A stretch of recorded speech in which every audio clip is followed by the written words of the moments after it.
Doubleheader. The Fat Controller gave Gordon a rest when he came back from London. He told James to do his work.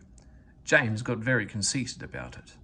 "You know, little Toby," he said one day, "I'm an important engine now. Everybody knows it. They come in crowds to see me flash by. The heaviest train makes no difference. I'm as regular as clockwork.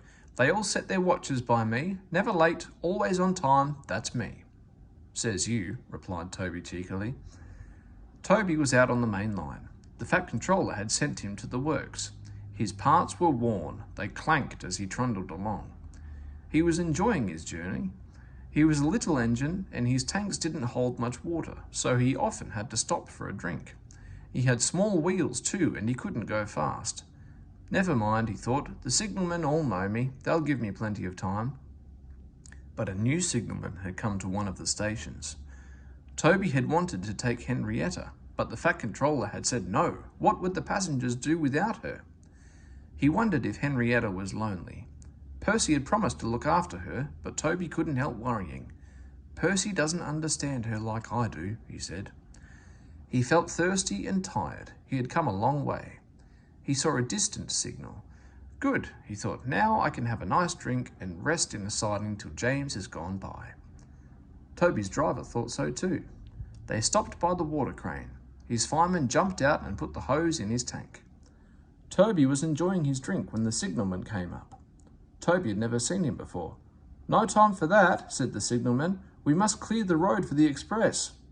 "Right," said the driver. "We'll wait in the siding." "No good," said the signalman. "It's full of trucks. You'll have to hurry to the next station. They've got plenty of room for you there." Poor Toby clanked sadly away. I must hurry," he panted. But hurrying used a lot of water, and his tanks were soon empty. They damped down his fire and struggled on, but he soon ran out of steam and stood marooned on the main line far away from the next station. The fireman walked back.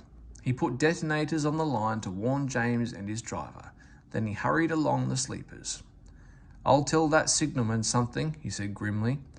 James was fuming when Toby's fireman arrived and explained what had happened. "My fault," said the signalman. "I didn't understand about Toby." "Now, James," said his driver, "you'll have to push him." "What? Me?" snorted James.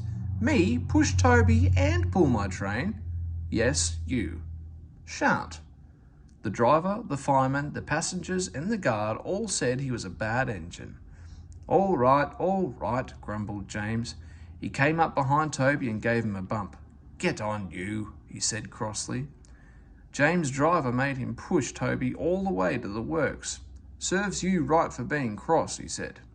James had to work very hard, and when he reached the workstation, he felt exhausted.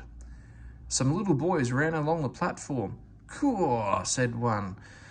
"The express is late, a double header too. Do you know what I think? I think," he went on, "that James couldn't pull the train, so Toby had to help him." "Caw," said James, and disappeared in a cloud of steam.